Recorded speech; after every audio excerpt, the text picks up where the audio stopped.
আসসালামু আলাইকুম দর্শক, আমন্ত্রণ জানাচ্ছি জাগো টিভিতে। সাথে আছে আমি মারিয়াম হাবিবা। শুরুতেই জানিয়ে দেব সংবাদ শিরোনাম। ইসরায়েলের হয়ে গুপ্তচর বৃদ্ধি, লাখ লাখ আফগানিকে ফেরত পাঠাচ্ছে ইরান। ইরানকে যে কারণে জমের মতো ভয় পায় যুক্তরাষ্ট্র। ব্রিটিশ আমলের চেয়ে ভয়াবহ ভারতের অর্থনৈতিক ব্যবস্থা। ইসরায়েলে পাল্টা হামলায় গর্বিত ৭৭% ইরানি। যুক্তরাজ্যে ভিন্ন নামে অ্যাপার্টমেন্ট কিনছেন নেতানিয়াহুর ছেলে। বিশ্বের প্রথম দেশ হিসেবে আফগানিস্তান সরকারকে আনুষ্ঠানিকভাবে স্বীকৃতি দিল রাশিয়া। ইউক্রেন যুদ্ধ ও ইরান ইস্যুতে ট্রাম্প পুতিনের ফোনালাপ, আলোচনায় শান্তি, অস্ত্র, মধ্যপ্রাচ্য। শুনছিলেন সংবাদ শিরোনাম, এবার বিস্তারিত। ইসরায়েলি গুপ্তচর সন্দেহে লাখ লাখ আফগানকে ফেরত পাঠাচ্ছে ইরান। রয়টার্সের প্রতিবেদনে বলা হয়েছে, ইরান ইসরায়েলের 12 দিনের যুদ্ধের পর ইরানে অবৈধ আফগান শরণার্থীদের ইসরায়েলি গুপ্তচর সন্দেহে ধরপাকড় ও দেশ ছাড়া করার হার বেড়েছে। অনেক আফগান নাগরিকদের মতো কাজের সন্ধানে ইরানে গিয়েছিলেন এনায়েতুল্লাহ আসকারি।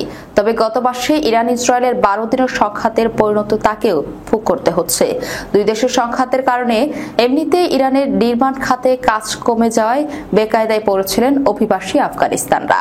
তারপর আসঘাতের মতো হাজারো আফগানিকে ইসরায়েলের গুপ্তচর হিসেবে অভিযুক্ত করেছে তেহরান। যুদ্ধের সময় প্রতিদিন গড়ে 30,000-এর বেশি আফগানকে ফেরত পাঠিয়েছে ইরান। এর আগে এই সংখ্যা ছিল প্রায় 2,000। এ বিষয়ে ইরানের সরকারি মুখপাত্র ফাতেমে মোহাজরানি মঙ্গলবার বলেন, আমরা সবসময় অতিথিদের ভালো রাখার চেষ্টা করেছি, তবে জাতীয় নিরাপত্তা আমাদের অগ্রাধিকার এবং স্বাভাবিকভাবেই অবৈধ নাগরিকদের অবশ্যই ফিরে যেতে হবে। তিনি আরো বলেন, আফগানিস্তান বিতাড়িত নয়, বরং নিজ দেশে ফিরিয়ে দেওয়া হচ্ছে। যদিও ইসরায়েলের হয়ে গুপ্তচর বৃত্তির অভিযোগ নিয়ে তিনি কিছু বলেননি। এ বিষয়ে আফগানিস্তান সরকারের পক্ষ থেকে কোনো বিবৃতি পাওয়া যায়নি। এর আগে জাতিসংঘের অভিবাসন বিষয়ক সংস্থা বলেছে, কেবল জুন মাসেই 2,56,000-এর বেশি আফগান নাগরিক ইরান ছেড়েছেন। এছাড়া এবছর ইরান ও পাকিস্তান থেকে 10 লাখেরও বেশি আফগানকে নিজ দেশে ফেরানো অথবা নির্বাসিত করা হয়েছে বলে জানিয়েছে জাতিসংঘ। ইরানের সরকারি হিসেব অনুযায়ী ইরানে প্রায় 60 লাখ আফগানদের বসবাস রয়েছে, তবে বৈধ কাগজপত্রহীনদের সঠিক সংখ্যা জানা যায়নি। জাতিসংঘের হিসেব বলছে প্রায় 20 লাখ আফগান ইরানের বিনা কাগজে বসবাস করছে। ভূ রাজনৈতিক বাস্তবতায় যুক্তরাষ্ট্রের কাছে ইরান একটি অস্বস্তিকর শক্তি। নিচে বিশ্লেষণ করা হলো, ঠিক কোন কোন কারণে যুক্তরাষ্ট্র ইরানকে ভয় বা সতর্ক দৃষ্টিতে দেখে। পারমাণবিক কর্মসূচি ও সম্ভাব্য অস্ত্র। ইরান তার পারমাণবিক কর্মসূচিকে শান্তিপূর্ণ বলে দাবি করলেও যুক্তরাষ্ট্র সহ পশ্চিমা বিশ্ব মনে করে এটি গোপনে পারমাণবিক অস্ত্র তৈরির পথে অগ্রসর হচ্ছে। যদি ইরান পারমাণবিক অস্ত্রে সক্ষম হয়, তবে তা গোটা মধ্যপ্রাচ্যে শক্তির ভারসাম্য পাল্টে দিতে পারে। ইসরায়েলের মতো যুক্তরাষ্ট্রের ঘনিষ্ঠ মিত্র তখন চরম ঝুঁকিতে পড়বে। আঞ্চলিক ক্ষমতায় প্রভাব। ইরান শুধু নিজের শক্তিশালী দেশই নয়, বরং লেবাননের হিজবুল্লাহ, ইরাকের শিয়া মিলিশিয়া, ইয়েমেনের হুতি এবং সিরিয়ার আসাদ সরকারের পৃষ্ঠপোষক। এসব গোষ্ঠী সরাসরি যুক্তরাষ্ট্রের স্বার্থ ও মিত্রদের বিপক্ষে অবস্থান নেয়। ফলে ইরানের প্রভাব মধ্যপ্রাচ্যে যুক্তরাষ্ট্রের কৌশলগত পরিকল্পনার বড় বাধা। জ্বালানি নিয়ন্ত্রণের ভিত্তি। ইরান হরমুজ প্রণালীর গুরুত্বপূর্ণ দখলে রয়েছে, যেখান দিয়ে বিশ্বের সরবরাহ হওয়া তেলের 1/3 পরিবাহিত হয়। কোনো যুদ্ধ বা উত্তেজনায় ইরান এই প্রণালী বন্ধ করে দিতে পারে, যা বিশ্ববাজারে জ্বালানির সংকট তৈরি করবে। এই আশঙ্কা যুক্তরাষ্ট্রের জন্য কৌশলগত দুশ্চিন্তা। আন্তর্জাতিক নিষেধাজ্ঞা সত্ত্বেও টিকে থাকার সক্ষমতা। যুক্তরাষ্ট্রের চাপিয়ে দেওয়া কঠোর নিষেধাজ্ঞা সত্ত্বেও ইরান দীর্ঘদিন ধরে টিকে আছে এবং বিকল্প পথ বের করেছে, যেমন চীন ও রাশিয়ার সঙ্গে বাণিজ্য, স্থানীয় উৎপাদনশীলতা বাড়ানো ইত্যাদি। এই অব্যাহত প্রতিরোধ যুক্তরাষ্ট্রের চাপের কূটনীতিকে চ্যালেঞ্জ করে। ইসলামী বিপ্লবের আদর্শ ও বিরুদ্ধ অবস্থান। ইরানের 1979 সালের ইসলামী বিপ্লবের পর থেকে দেশটির অ্যান্টি ওয়েস্টার্ন মতবাদ প্রচার করে, বিশেষ করে যুক্তরাষ্ট্রকে শয়তান আখ্যায়িত উৎসাহিত করে। এই মতবাদ শুধু ইরানের অভ্যন্তরেই নয়, বিশ্বব্যাপী মার্কিন বিরোধী গোষ্ঠীগুলোকে প্রেরণা দেয়। সাইবার ও আন্ডারগ্রাউন্ড যুদ্ধ ক্ষমতা ইরান শুধু সামরিক বা পারমাণবিক নয়, বরং সাইবার আক্রমণের দিক থেকেও শক্তিশালী হয়ে উঠেছে। তারা বহুবার মার্কিন অবকাঠামো ও ইসরায়েলি সিস্টেমে সাইবার হানা দিয়েছে বলে অভিযোগ রয়েছে। যুক্তরাষ্ট্রের মিত্রদের হুমকি, ইসরায়েল, সৌদি আরব, সংযুক্ত আরব আমিরাত এইসব যুক্তরাষ্ট্র ঘনিষ্ঠ রাষ্ট্রের সঙ্গে ইরানের বৈরতা প্রকট। এই বৈরতা নতুন যুদ্ধের জন্ম দিতে পারে, যেটির মাধ্যমেই যুক্তরাষ্ট্র জড়াতে বাধ্য হতে পারে। ইরান একটি পরাশক্তি না হলেও তার কৌশলগত অবস্থান, আঞ্চলিক প্রভাব, পারমাণবিক সক্ষমতা ও আদর্শিক অবস্থান যুক্তরাষ্ট্রের জন্য একটি ক্রমাগত উদ্বেগের বিষয়। এটি যুক্তরাষ্ট্রের ভূ-কৌশলগত পরিকল্পনা, মিত্র নীতিমালা এবং বৈশ্বিক নেতৃত্বের জন্য বড় চ্যালেঞ্জ। ব্রিটিশ আমলের চেয়ে ভয়াবহ ভারতের অর্থনৈতিক ব্যবস্থা। ভারত ধনী ও দরিদ্রের ব্যবধানে দিন দিন বেড়েই চলেছে। আর এই পার্থক্য এখন এতটাই স্পষ্ট যে ব্রিটিশ শাসনামলে ভারতের অর্থনৈতিক ব্যবস্থা যেমন ছিল, বর্তমান পরিস্থিতি তার চেয়েও ভয়াবহ বলে অভিহিত করেছেন এক অর্থনৈতিক বিশ্লেষক। সামাজিক যোগাযোগ মাধ্যম লিঙ্কডইনে এক দীর্ঘ পোস্টে অর্থনৈতিক বিশ্লেষক হার্দিক যোশী বলেন, ভারতে বর্তমানে আয় ও সম্পদের বৈষম্য ইতিহাসের সবচেয়ে ভয়াবহ পর্যায়ে রয়েছে। ওয়ার্ল্ড ইনইকুয়ালিটি ডেটাবেস থেকে প্রাপ্ত তথ্যের উপর ভিত্তি যোশী বলেন, ভারতের শীর্ষ 1% মানুষের হাতে রয়েছে দেশটির মোট 40.1% সম্পদ। অন্যদিকে দেশের 50% মানুষের হাতে রয়েছে মাত্র 6.4% সম্পদ। আর শীর্ষ 10% মানুষের দেশের মোট আয় থেকে 57.7% আয় করেন। এই তথ্য সামনে আসছে, সামাজিক যোগাযোগ মাধ্যমের সমালোচনার ঝড় উঠেছে। বিশ্লেষকের বক্তব্য, সংখ্যাগুলো নিছক পরিসংখ্যান নয়। এর মানে ভারতের অর্ধেক মানুষ দৈনিক জীবনের প্রয়োজনীয় চাহিদা পূরণ করতে হিমশিম খাচ্ছেন। আর একাংশ এলিট শ্রেণী বিলাসবহুল জীবনে অভ্যস্ত। এই চরম বৈষম্যের দায় যোশী দিয়েছে দেশের অর্থনৈতিক ব্যবস্থাকে।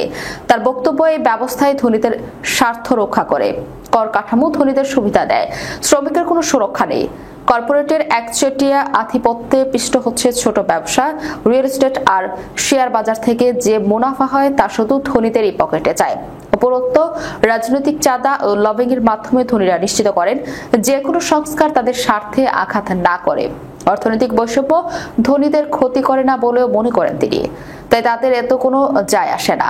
মিডিয়া নিয়ন্ত্রণ থেকে অন্যান্য সবকিছু আদরে বড়লোক মানুষই নিয়ন্ত্রণ করেন।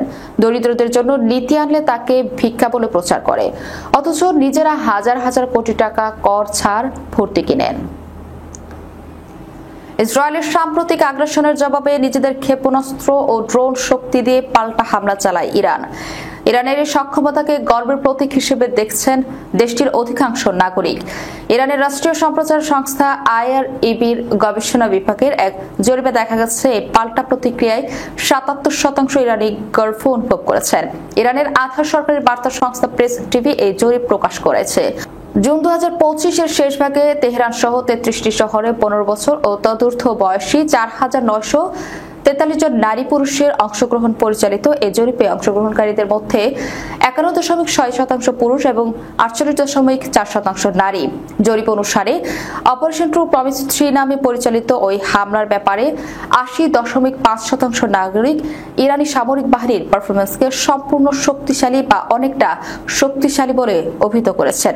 ইরানের আকাশ প্রতিরক্ষা ব্যবস্থা নিয়েও মানুষের আস্থা প্রকাশ পেয়েছে। অংশগ্রহণকারীদের 69.8% এই প্রতিরক্ষা ইউনিটের কার্যকারিতা নিয়ে সন্তোষ প্রকাশ করেন। তারা বলেন, ইসরায়েলের ছোড়া অধিকাংশ ক্ষেপণাস্ত্র এবং ড্রোন প্রতিহত করা সম্ভব হয়েছে। প্রতিবেদনে জানানো হয়, ইরানি বাহিনী বেশ কয়েকটি হারমেস গোয়েন্দা ড্রোন এবং অন্তত 2টি F-35 যুদ্ধবিমান ভূপাতিত করেছে। জরিপে অংশগ্রহণকারীদের 42.1% ইসরায়েলি হামলার ঘটনায় প্রচন্ড রাগ ও ঘৃণার অনুভূতির কথা জানান, আর 51.8% মনে করেন পাল্টা জবাবে ইরানের জাতীয় নিরাপত্তা আরো জোরদার হয়েছে। 89.5% নাগরিক ব্যালিস্টিক ক্ষেপণাস্ত্র কর্মসূচি আরো বিস্তারের পক্ষে মত দিয়েছেন, যা প্রতিরক্ষার জন্য অপরিহার্য বলে তারা মনে করেন। জরিপ অনুযায়ী 76.8% মনে করেন এই 12 দিনের সংঘাত ভবিষ্যতের আগ্রাসন প্রতিরোধে ইরানের সামরিক সক্ষমতা আরো নির্ভরযোগ্য প্রমাণ করেছে। একই সঙ্গে 79.8% বলছে এই যুদ্ধ জাতি ও ঐক্যবদ্ধ ও সংহতিকে অত্যন্ত বেশি বা অনেকটা বৃদ্ধি করছে।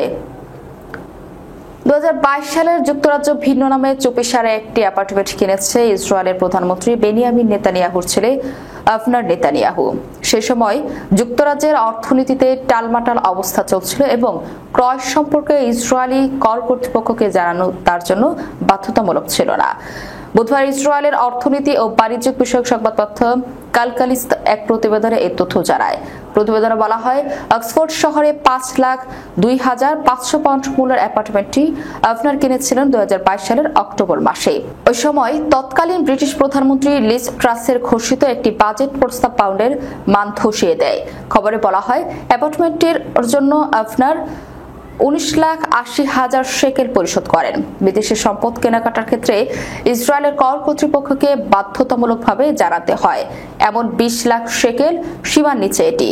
কালকালিস্তা বলছে, লিজ ট্রাসের বাজেট ঘোষণার ঠিক 10 দিন আগে বা পরে যদি অ্যাপার্টমেন্টটি কেনা হতো তাহলে সেটির মূল্য 20 লাখ শেকেল ছাড়িয়ে যেত এবং তা ইসরায়েলি কর কর্তৃপক্ষকে জানানো বাধ্যতামূলক হতো। যুক্তরাজ্যের ভূমি রেজিস্ট্রির তথ্য উদ্ধৃত করে পত্রিকাটি জানায়, অ্যাপার্টমেন্টটি কেনার সময় ক্রেতার নাম হিসেবে অভি আফনার শেকেল ব্যবহার করা হয়। এটি আফনার নেতানিয়াহুর একটি বৈধ ছদ্মনাম। এই নামটি তিনি তার বাবার দিকের এক দাদির পদবি থেকে গ্রহণ করেন। বিশ্বের প্রথম দেশ হিসেবে আনুষ্ঠানিকভাবে আফগানিস্তানের তালেবান সরকারকে স্বীকৃতি দিয়েছে রাশিয়া। এই স্বীকৃতির অংশ হিসেবে তালেবান নিযুক্ত নতুন আফগান রাষ্ট্রদূতের পরিচয়পত্র গ্রহণ করেছে মস্কো। বৃহস্পতিবার এক বিবৃতিতে রুশ পররাষ্ট্র মন্ত্রণালয় জানিয়েছে, ইসলামিক প্রজাতন্ত্র আফগানিস্তান সরকারের আনুষ্ঠানিক স্বীকৃতি আমাদের দুই দেশের মধ্যে বিভিন্ন ক্ষেত্রে ফলপ্রসূ দ্বিপক্ষীয় সহযোগিতা গড়ে তুলবে। এই পদক্ষেপ এমন সময় এলো যখন আফগানিস্তান থেকে মার্কিন সেনা প্রত্যাহারের 4 বছর পর তালেবান দেশটির নিয়ন্ত্রণ নেয় এবং আন্তর্জাতিক অঙ্গনে স্বীকৃতির জন্য চেষ্টা চালিয়ে যাচ্ছে। খবর আল জাজিরার। আফগান পররাষ্ট্রমন্ত্রী আমির খান মুত্তাকি বৃহস্পতিবার রাশিয়ার রাষ্ট্রদূত দিমিত্রি জিরনভের সঙ্গে বৈঠকের একটি ভিডিও পোস্ট করে বলেন, এই সাহসী সিদ্ধান্ত অন্যদের জন্য উদাহরণ হবে। স্বীকৃতির যে প্রক্রিয়া শুরু হয়েছে তাতে রাশিয়া সবাইকে ছাড়িয়ে গেল। যুক্তরাষ্ট্র তালেবান সরকারের শীর্ষ নেতাদের উপর নিষেধাজ্ঞা জারি করেছে এবং আফগানিস্তানের কেন্দ্রীয় ব্যাংকের বিলিয়ন ডলার সম্পদ ফ্রিজ করে রেখেছে, যার ফলে আফগান ব্যাংকিং খাত কার্যরত আন্তর্জাতিক আর্থিক ব্যবস্থা থেকে বিচ্ছিন্ন হয়ে পড়েছে। তালেবান আগস্ট 2021-এ আফগানিস্তানের নিয়ন্ত্রণ নেয় যখন মার্কিন সেনারা আফগানিস্তান ত্যাগ করে।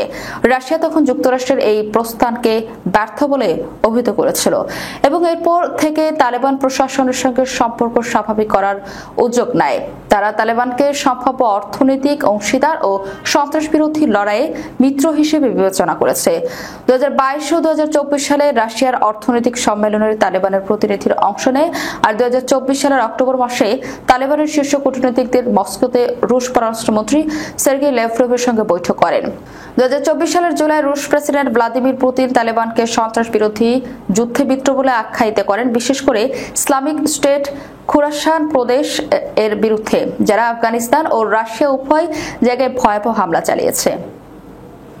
যুক্তরাষ্ট্রের প্রেসিডেন্ট ডোনাল্ড ট্রাম্প ও রাশিয়ার প্রেসিডেন্ট ভ্লাদিমির পুতিনের মধ্যে 6 নম্বর পরিচিত টেলিফোন সংলাপে উঠে এলো ইউক্রেন যুদ্ধ, ইরান পরিস্থিতি এবং মধ্যপ্রাচ্য সহ নানা গুরুত্বপূর্ণ বিষয়।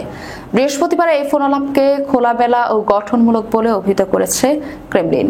এই ফোনালাপ সম্পর্কে রুশ পররাষ্ট্র বিষয়ক উপদেষ্টা ইউরি উশাকভ জানান, প্রেসিডেন্ট ট্রাম্প ইউক্রেনের যুদ্ধের দ্রুত সমাপ্তির উপর জোর দেন। জবাবে পুতিন কিয়েভের সঙ্গে আলোচনায় মস্কোর প্রস্তুতির কথা পুনরায় জানান। বিশেষ করে তিনি উল্লেখ করেন, পূর্বের তুরস্ক ভিত্তিক আলোচনাগুলো কিছু মানবিক ফল বয়ে এনেছিল। তবে পুতিন একই সঙ্গে এও জানান, ইউক্রেন যুদ্ধে রাশিয়া তাদের লক্ষ্য থেকে সরে আসবে না এবং সংঘাতের মূল কারণ দূর করাই তাদের উদ্দেশ্য।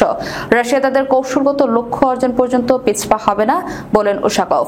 পুতিন দাবি করেন, ইউক্রেনের ন্যাটোতে যোগদানের আকাঙ্ক্ষা এবং রুশ ভাষাভাষী জনগোষ্ঠীর নিরাপত্তার হুমকি ঠেকাতে 2022 সালের ফেব্রুয়ারিতে তিনি ইউক্রেনে সেনা পাঠান।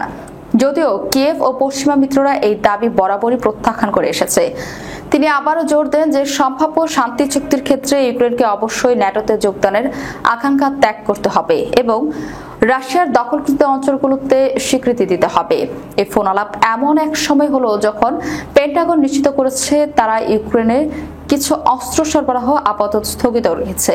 এই অস্ত্রের তালিকায় রয়েছে বিমান প্রতিরক্ষা ক্ষেপণাস্ত্র, নিখুঁত নির্দেশনী, গোলা বারুদ এবং আরও কিছু সরঞ্জাম। বিষয়টি সম্পর্কে অভিহিত একজন মার্কিন কর্মকর্তা এবং সাবেক জাতীয় নিরাপত্তা উপদেষ্টা নাম প্রকাশ না করে নিশ্চিত করেন, পেন্টাগন এখনও সরবরাহ স্থগিতের বিস্তারিত জানায়নি। উশাকভ জানান, ট্রাম্প পুতিন আলোচনায় এই অস্ত্র সরবরাহ স্থগিতের বিষয়টি উত্থাপিত হয়নি। যাবার আগে শিরোনামগুলো জানিয়ে দেব আরো একবার। ইসরায়েলের হয়ে গুপ্তচর বৃদ্ধি, লাখ লাখ আফগানিকে ফেরত পাঠাচ্ছে ইরান। ইরানকে যে কারণে জমের মতো ভয় পায় যুক্তরাষ্ট্র। ব্রিটিশ আমলের চেয়ে ভয়াবহ ভারতের অর্থনৈতিক ব্যবস্থা। ইসরায়েলে পাল্টা হামলায় গর্বিত ৭৭% ইরানি। যুক্তরাজ্যে ভিন্ন নামে অ্যাপার্টমেন্ট কিনছেন নেতানিয়াহুর ছেলে। বিশ্বের প্রথম দেশ হিসেবে আফগানিস্তান সরকারকে আনুষ্ঠানিকভাবে স্বীকৃতি দিল রাশিয়া। ইউক্রেন যুদ্ধ ও ইরান ইস্যুতে ট্রাম্প পুতিনের ফোনালাপ, আলোচনায় শান্তি, অস্ত্র, মধ্যপ্রাচ্য। এই ছিল এখনকার মতো। পরবর্তী সংবাদ দেখার আমন্ত্রণ রইল। ধন্যবাদ সবাইকে। আল্লাহ হাফেজ।